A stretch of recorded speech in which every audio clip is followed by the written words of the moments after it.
The McAlvany Weekly Commentary, covering monetary, economic, and geopolitical news events. We're at this moment where, again, credibility gets thrown out the window for the Fed. And I think that is kind of the final stage of a bull market in metals, where your central bank credibility is lost and investors go scrambling in an effort to survive a loss of purchasing power. And I think in this case, you're also talking about ramifications that are well outside of any central bank's control, and that is geopolitical issues. Now here are Kevin Orrick and David McAlvany. Welcome to the McAlvany Weekly Commentary. I'm Kevin Orrick along with David McAlvany. Dave, before we start, let's just remind our listeners this is the last day to submit questions for our upcoming question and answer programs over the next 2 weeks. So those questions can be sent to info@McAlvany.com. Yeah, info@McAlvany.com. Well, I'll tell you what, this has been a great week. I feel like I lived a month through this week just because of your birthday. What an amazing celebration at your house various nights, but I was very honored to be invited to meet some of the people that you knew back in college, Dave. Relationships that you've kept going all these years. Well, actually, we had friends that came into town, and some of those relationships go back 50 years. Yeah. So we covered every decade from when I was a wee small lad to still a truncated and underdeveloped wee small lad. I was a late bloomer, so it was about college before I actually added a little bit of height. So then the time frame of developing college friends and then professional friends, and it was a phenomenal week. Dave, it wouldn't surprise our listeners to know that the people who did fly in for your birthday, who you had affected earlier in life, Legacy is the name of the book that you wrote about just what we're all about.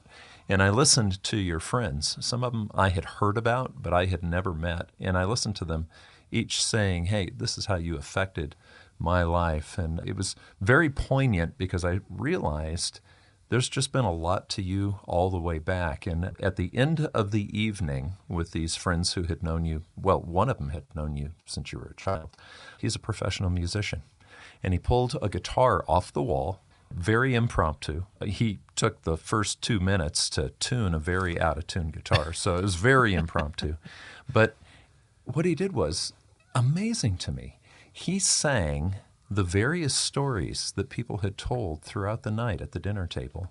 He wrote a song and sang it. And I could tell it truly was a gift, but talk about a poignant moment. That was completely unexpected, and I really had no idea somebody could do that. I mean, I don't think he forgot a single story. Yeah, it was very special. Family and friendship have played a central part in the last 5 decades, and I can't imagine the future much different than that. So spending time with friends from across the country, very special week. Okay, so we're going to get into business here. This is the week of the Fed decision, and inflation hasn't gone away, Dave, and things feel awfully loose for loosening of the interest rate. What do you think? We are in a new world. People know who Jerome Powell is. There was a day when the Fed chief was anonymous. Nobody took the time. Nobody really cared. But this week is particularly important. The next Fed decision is here. The bond market's pricing in 97% probability of a 25 basis point cut, a quarter of a point. But the interesting trend remains that in spite of rate cuts, dating back to September when this cycle started, interest rates, like the 10-year Treasury, have been on the rise. So 3.63 on the 10-year was the yield then in September, and reached a peak this week of 4.44. So 79, 81 basis points roughly, an increase in the face of a 75 basis point cumulative Fed decreed cut. So at some point, you get the impression that the bond market isn't seeing what the Federal Reserve is seeing. Their data is a little bit different. My suspicions rest on the focus being debt deficits as 2 main concerns, with resurgent inflation being the third threat, and something that market practitioners are keenly aware of, I think particularly in the bond market, because inflation, man, it's no fun if you're a fixed income investor. So there's a keen awareness of that. The fact that this divergence has occurred and not gotten a lot of press, I think is also an interesting tell. They call these guys the bond vigilantes because the actual free market usually knows better than necessarily the people who are artificially cutting rates. Well, and we go back to our conversation last week and the Adam Smith discussion of the seen hand versus the unseen hand. The seen hand says 75 basis points lower. We're going to do another 25 this week, most likely. And the unseen hand says, well, we were 363, now we're 444. There is not a single rate cut cycle since the 90s where this behavior to this degree has occurred. You've brought this up, especially with guests that you've interviewed. You've read books on the history of interest rates, and that doesn't sound very exciting. But when we actually understand that the history of interest rates is actually the history of the price of time, that's a little different. Yeah, and interest rates are that. They are the price of time. In the U.S., our prices are still on the rise. And at some point, the increasing cost of capital is going to have a material impact on stocks. There is a threshold out there. It's unknown until we've passed it that will send equities down 20%, 40%, maybe even 60% from current levels. This trend of higher interest rates, despite lower policy targets, was seen across the Eurozone last week as well. The ECB, European Central Bank, cut rates and interest rates jumped higher. It was sort of an undeviating trend across the European countries: Italy, Portugal, Greece, Spain, France, Germany. So again, the ECB cuts 25 basis points and rates increase from 10 to 20 basis points. Not exactly, I think, what they were hoping for. That was the fourth cut by the ECB this year. They've cut rates as many times as the French have replaced prime ministers. Just they're onto their fourth in 2024. Well, and I think it's important to note that the central banks actually look like they have control of interest rates, but the truth of the matter is they have to react to the reality of what the interest rate markets say. They can artificially do it for a short period of time where they say, no, we're going to go down and everything else goes up. But even here, Canada, how much did Canada lower their rates? They weren't alone. The ECB was joined by the Bank of Canada, an even bigger week there, 50 basis points in cuts. And as a proportion of what they have yet to cut, Swiss National Bank also cut 50 basis points from 1% to 50 basis points, 0.5%. And the head of the SNB, the Swiss National Bank, declared sort of a previous success story with zero interest rates. He likes zero interest rates. He thinks a negative interest rate, that era. He stated firmly that he sees this as a way to discourage further Swiss franc appreciation. That was the direction for the Swiss going forward. That's what he thinks is the way forward. And this is, a flashback, money for nothing. Without the awareness of what that low to negative interest rate environment creates in terms of asset bubbles and malinvestment all over the place. So the exception to the rule was the Bank of Brazil. They lifted interest rates 1 full percent to 12.25. Inflation's raging and in need of tighter financial conditions. So when we talk about tight financial conditions, that's usually where money's not flowing, and loose conditions are when things are flowing fine. And right now, it feels like we're extraordinarily loose. Is there a way that we can actually quantify that? Absolutely. And this is where, again, our framework is so different than the Federal Reserve's. They claim to be data dependent, and they claim to be resolving a significant problem in the financial markets, which they view as tight financial conditions which need to be eased. Thus, they've been lowering rates. The Z1 report was out last week, providing an insight into just how tight or loose the financial conditions are here in the U.S., at least through the end of the third quarter. And the highlights are worth a repeat as we sort of enter the twilight zone of finance.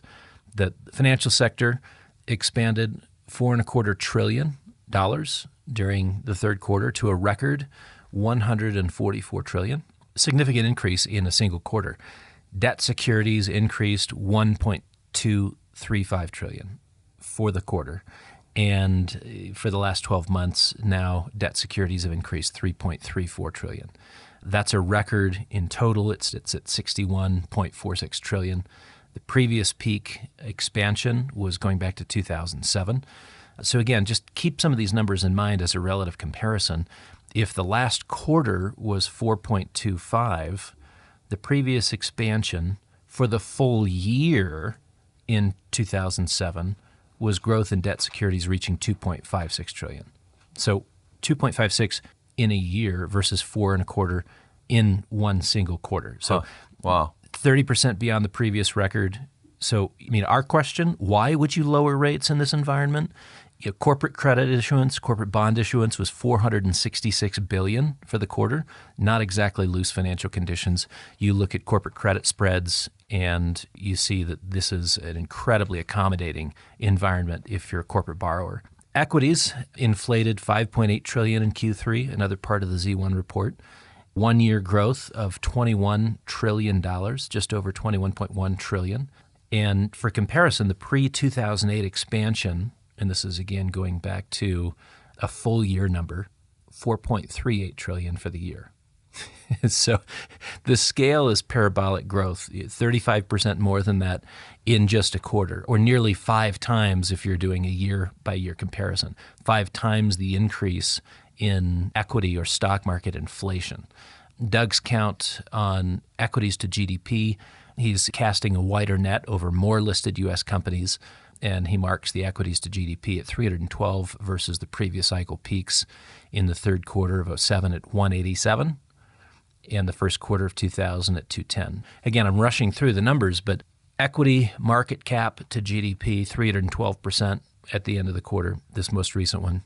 Previous cycle peak in 2007, 187%, or the year 2000 as we were in sort of the tech blow-off, 210. So we're roughly 50% higher than the highest number that we've ever seen. That says something. Well, and those high numbers that you're talking about, both from 2007 and the year 2000, were right before a major crash. And so right now there seems to be loose conditions. It's global, isn't it? It is, and because there's such a free flow of capital, you have this sort of global scramble to get into the U.S. speculative trade. We're outperforming the emerging markets. We're outperforming the developing world. Valuations in U.S. equities are now twice what they are in the emerging markets. And the rest of world holdings of U.S. financial assets surged close to $3 trillion in the quarter, $2.749 trillion. That's a 20.5% annualized rate. 10.5 trillion over the past year. It's on an accelerating pace. So we have record foreign investments in U.S. dollar assets, which tally to 56.3 trillion. Okay, so there's no lack of money coming in.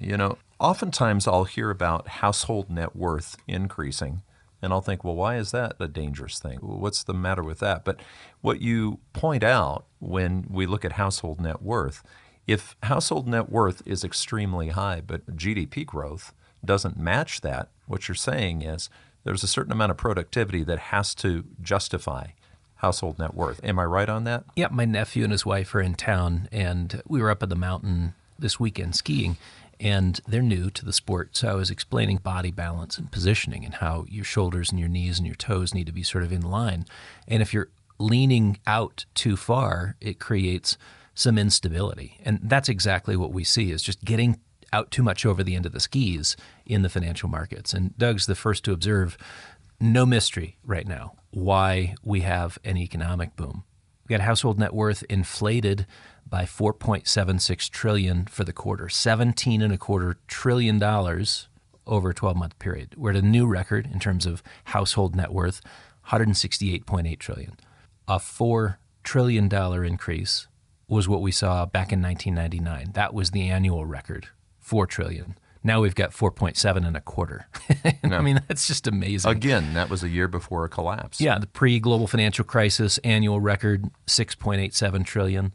Now 1 year growth of 17.27. It's unreal. No. So looking at those growth rates relative to GDP is helpful. In other words, how much asset inflation is there beyond what the economy is creating purely from speculative interest? So net worth relative to GDP ended September at 575%. Pre-pandemic, the record was 535. Pre-global financial crisis, 488%. And just before the tech wreck, 444%. So 575, never been seen, and I think it's hardly sustainable. We're kissing the tips of our skis is what you're saying. That's right, which could be fun, I suppose, if you're one of those high-flying ski jumpers, but we're not. So just looking at equities alone, U.S. household equity exposure is currently 170% to GDP. And the previous cycle peaks, again, back to 2007, 105%. And there in 2000, 115%. So 170% today, 105 in 2007, 115 in the year 2000, Q1 2000, just before the market rolled over. So households have never had more assets positioned in stocks than right now.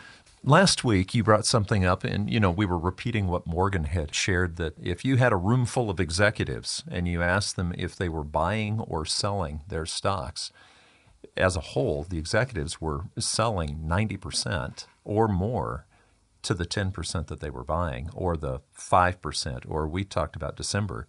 They were selling 99% of the time and buying 1% of the time. So between the Buffett ratio, if Buffett were in the same room, he'd be like, nah, I'm not buying right now. I'm selling. The executives standing in the room as a whole, it's just overwhelming. Yet what you're saying is households are holding more equities than any time ever. Yeah, so we have the what, and that's these statistics we've been talking about. This is what is happening.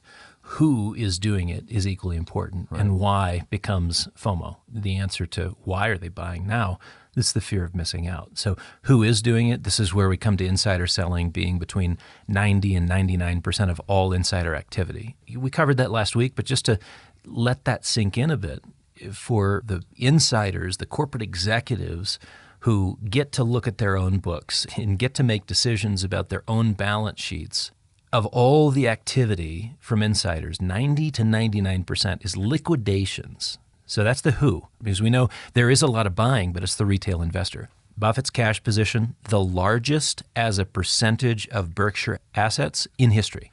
So can you appreciate the contrast? Yet with success and speculation comes an extrapolation for greater return still. And of course, there's implicitly greater risk, but that's largely ignored when euphoria reigns. So the households are owning more stocks than they ever have, but actually from what I've been seeing, I read something that 7 stocks make up 70% of all of the gains. And so it's not really across the board, is it? It's a very crowded trade. That's right. Last week might have been flashing a final signal prior to the Fed meeting this week. The S&P 500 advanced decline ratio has been negative every day in December. It's a streak like this, according to Morgan Lewis, has only occurred 11 times in the history of the index. This is a breadth issue. We're back to a few concentrated bets, a few names that are lifting the indices in spite of broader-based underperformance. Think of it as a thinning out of the ranks. Now all you need is a little desertion, and the financial lines begin to break.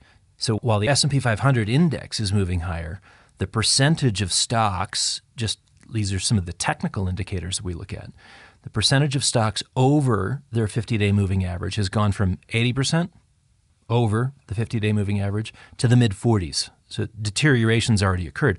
It's an unhealthy divergence to see the prices of stocks or the indices moving higher. It's really the indices, not all of the stocks.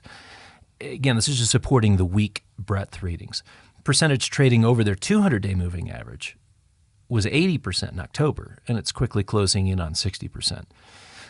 If that wasn't enough, Barron's cover, the headline for the Barron's cover this last week, just fabulous as a contrarian sentiment indicator. And frankly, if you read the Barron's headlines, they've always been this way. Right. The day they're bullish on gold, you should sell a lot of it. The day they're bearish on gold is the day that you should be buying it. The day they're bearish on stocks, back up the truck. But they're bullish, right? The quote is this: stocks could gain another 20% in 2025. Embrace the bubble. Embrace the bubble. I kid you not. Is that really what it says? Embrace the bubble? Stocks could gain another 20% in 2025. Embrace the bubble. All right. Well, I will say, though, you had a friend over at Barron's. You interviewed him several times here on this program before he passed away. He was a contrarian voice for his own paper, wasn't he? He wrote for Barron's. Was it Alan Abelson? Alan Abelson lived in Westchester, great guy, and he was a mentor to so many of the writers that we still enjoy reading, including Jim Grant, who was a Barron's columnist back in the day, and Richard Russell, who was also a Barron's columnist back in the 1950s. So Abelson predated them, writing even before that. So I didn't know Richard Russell wrote for Barron's. Oh, wow. Yeah, that's how he got to start. Really? That's how he got to start. I had no idea. So David Rosenberg had this to say: my big concern is that looking at how everybody is so concentrated in the same trade and everybody is all in on their asset mix, and portfolio managers have almost no cash to deal with redemptions, that when that day happens, where are the buyers going to be? Given the incredible concentration of money in the stock market, there'll be a stampede, but there will be nobody on the other side of the trade. Well, I should just add to Rosie's comment that Buffett may be on the sidelines. Buffett will spend his cash, but he tends to do that when there's blood in the streets. So, okay, but how much would the stock market need to fall before Buffett would be interested again? Well, of course, he could look at an individual deal, and negotiations and the details of that deal may be more compelling. But if you're just looking at the Buffett ratio as a trigger, as a buy signal, you'd need a 50% market crash. So we're talking 22,000 on the Dow, 3,000 on the S&P. That's sort of like Mudville being right ahead. And again, just to contrast this, you go to the Reddit Wall Street bets. These are the guys that love the meme stocks. Their sentiment gauge last week took out the post-pandemic highs. This is when we were getting semi-checks and everybody was buying things on Robinhood. And today is the joy at its peak. We have peak prosperity with the belief that the next administration will deliver even more outrageous wealth. But the Z1 numbers are telling you that like a ripe banana, you've already got spots showing, and then the best days are probably already behind you. Yeah, really, Dave, since the election, I've been trying to put my finger on it. What is the motivation for trade right now? And there's not really a fundamental motivation, but there is a hope trade where people are like, wow, Trump got in. I need to do something. It's hopeful. And hope will carry a market a lot further than you think. Yeah, well, hope springs eternal is kind of a phrase that some people will recall comes from Alexander Pope back in 1733. I think the hope springs eternal catchphrase is probably better replaced by delusions of grandeur. I think that fits better today, consistent with last week's reference to the investment classic, extraordinary popular delusions in the madness of crowds. We have a financial market that today has surpassed the wildest moments of the Mississippi or South Sea bubble. Yet the expectation, as in the final days of a speculative mania, is for growth towards infinity and beyond. So Buzz Lightyear. It's always imagination, which is the driving force of speculative excess. And it's imagination, too, that's the driving force in a market crash, because it's just an extrapolation of either trend without end. And we go back to the Barron's quote, stocks could gain another 20% in 2025. Embrace the bubble. Trends don't need triggers. They just need exhaustion, right? So you run out of buyers and the market turns down. You run out of sellers, the lows are in. And we're far closer to the former, right? 170% household equity ownership to GDP, never been higher. How many more buyers are out there? Well, if you keep giving them free money, though, Dave, I mean, if interest rates keep going down, aren't we manufacturing free money and just throwing it into the wind? Well, absolutely. And the freer or the cheaper that money gets, the more confident people become. You see the margin debt numbers increasing again. There is still this bias to cut rates and feed this beast. The Fed may have sent a shot across the bow via their favorite man at the Wall Street Journal. This week, Nick Timiraos laid out the case for a pause in rate cuts, and we saw his opinion in the Wall Street Journal echoed in Barron's as well. But it's important to note that his opinion pieces in the Wall Street Journal are often the foreshadowing, kind of the forward guidance through unofficial channels of a shift in policy. How do you think the stock market would handle if he paused and didn't lower rates? I don't think the equity markets are prepared for a pause in rate cuts at this point. Cheaper credit has been priced in. A disappointment in expectations could very well bring out your first round of sellers. You know, maybe their excuse is, well, we just want to bank the gains for 2024. But to Rosenberg's earlier point, are there sufficient buyers on the other side? And also to his point, within mutual funds and ETFs, cash positions are low enough that redemption requests will force selling. And the question remains, who will be the eager buyer at these prices? It's not Buffett. It's not the corporate insider. And you've got the lumpen investoriate, if you will, your uninformed retail investor. They're already all in. And that's what those earlier numbers are telling you. I mentioned margin debt. It tallies now to $815 billion. $935 billion was the peak of all peaks in the everything bubble back in October 2021. Household net worth at that time was 142 trillion.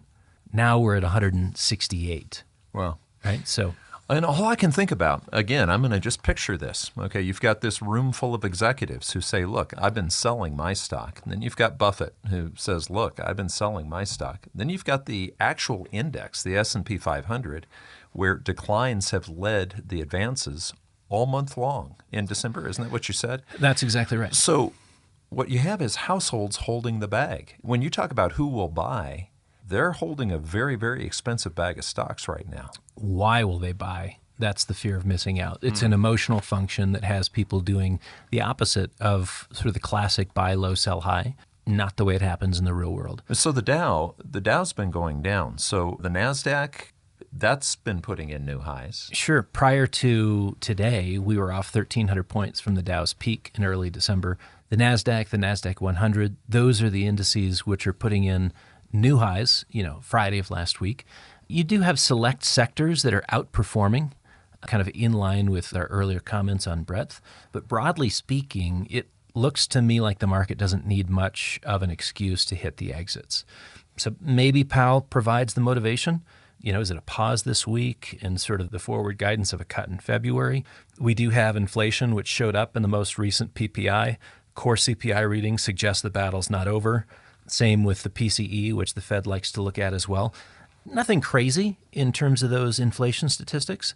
But when you couple that sort of sticky inflation, particularly on the services side, with strong retail sales and other economic stats that support growth, cutting seems very out of place.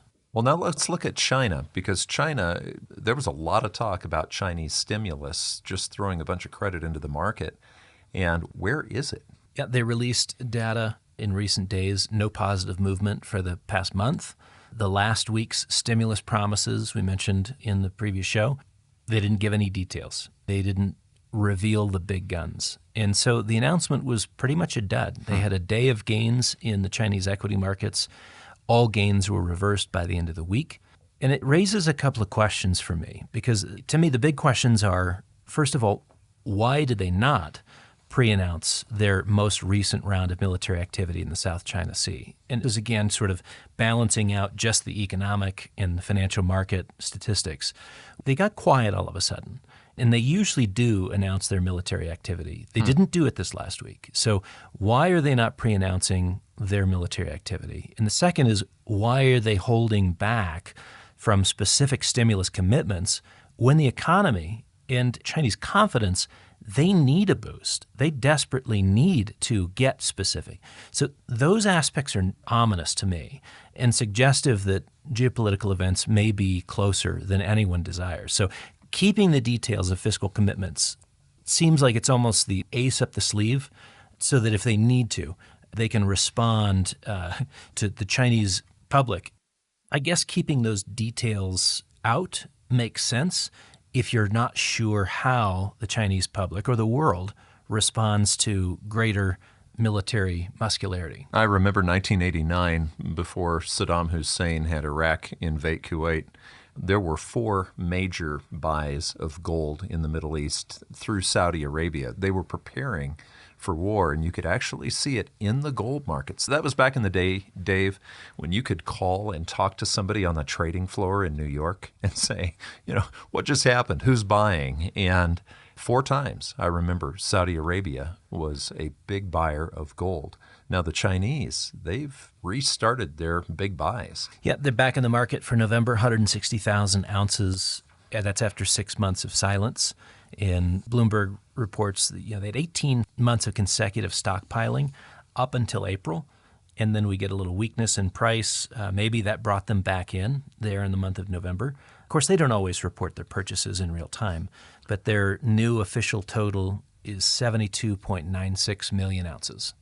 A guest that you've had several times on the commentary, Ambrose Evans Pritchard, wrote a piece talking just about how weak Russia really is and how close to collapse they are.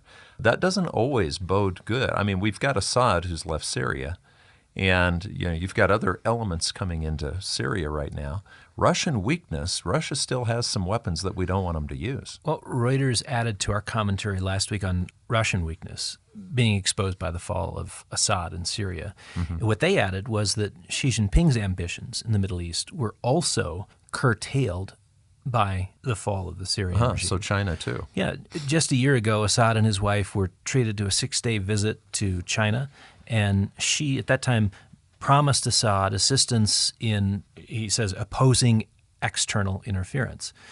So really, we get to the end of this sort of 2-week period, and it leaves both Russia and China with less options in the Middle East. So we know China's been buying gold again, and they have been. I mean, the last decade has been dominated by Chinese buying. But let's go ahead and talk about the gold market, Dave, and what the charts are telling us. Well, over the past 3 months, we've basically said two things. One is that the chart's exhausted, and it'd be normal for gold to correct. Does it correct off of 2,800, 3,000, 3,200? Like where the turn occurs is unknown until it's occurred, and it did at 2,800. We do have these geopolitical issues in the backdrop, and so we have to be aware that the market can become very event-driven very quickly. So geopolitics is something you cannot ignore in this environment. The chart certainly suggests, and if I were just looking at the chart, I'd say, sure, we've got more of a correction ahead. And I guess you could support that also by looking at the U.S. dollar, where you've had close to an 8% rally off of the lows, which were set back in late September. So we hit 100.15 and, most recently 108 towards the tail end of November. And so this almost 8% rally in the dollar has equated to about a 7.5-8% decline in gold. The rally in the dollar could certainly continue. We've got tremendous weakness in emerging market currencies. We still have an unwind of the carry trade, which also exacerbates the weakness in those yen carry trade currencies, which gives a boost to the dollar as well. And so we could continue to see sort of trading pressure in the gold market. I think, as long as the story about inflation is something that people are no longer concerned about, maybe investors begin to move on from their interest in gold. But looking at old charts, 110 years worth of inflation statistics, it's very interesting to see that every period of inflation has had an initial wave followed by a significant decline in inflation, ultimately followed by a higher peak in inflation. Yeah, and I was looking at that chart and thinking, Dave, how do we communicate this to people who are just listening to a commentary? And I thought about it. It's a waltz pattern. It's peak, trough, peak. But a higher one thereafter. And a higher one. So you've got peak, trough, and then higher peak, bump, bump, bump, bump, bump, bump. And looking at that chart, we've hit one peak. We've now hit a trough. Right. And the next bounce, we could actually have higher inflation than we did last year. Yeah, taking out the 10% number is not unrealistic. And this is, again, the pattern of inflation. You get some policy response, which certainly helps in the short run. But you look at the amount of liquidity, which we talked about earlier through the Z1 report, through that lens, and there is a lot of liquidity. The lowering of rates by 75 basis points, all they're doing is throwing fuel on the fire and almost guaranteeing that inflation comes roaring back. But in this 110-year period, we've had 3 periods of intense inflation, north of 10%, in some instances reaching even above 20%. And the declines have been steep, very steep, following that first initial peak in inflation. But the secondary peaks have always been higher. It's like a bouncing always ball. Been higher. Yeah. So to me, it's the conversation, the feel, the Fed is one. We're at this moment where, again, credibility gets thrown out the window for the Fed. And I think that is kind of the final stage of a bull market in metals, where your central bank credibility is lost and investors go scrambling in an effort to survive a loss of purchasing power. And I think in this case, you're also talking about ramifications that are well outside of any central bank's control, and that is geopolitical issues. And sure enough, you look at the peaks of inflation, and they did relate to war. So we're talking about the mid to late teens. This is 1917, 1919. That time frame is when we had inflation north of 20%. You go back to World War II, and same thing. We went well above 10%, came all the way back down to zero, only to surge back to 20 there in the late 1940s. And then, of course, we had the 1970s and 80s where we went to 14, 15%, declined back to 5, and then took out those highs, went all the way to 15%. So we've got an interesting pattern in terms of inflation. We've got an interesting setup in terms of the financial markets.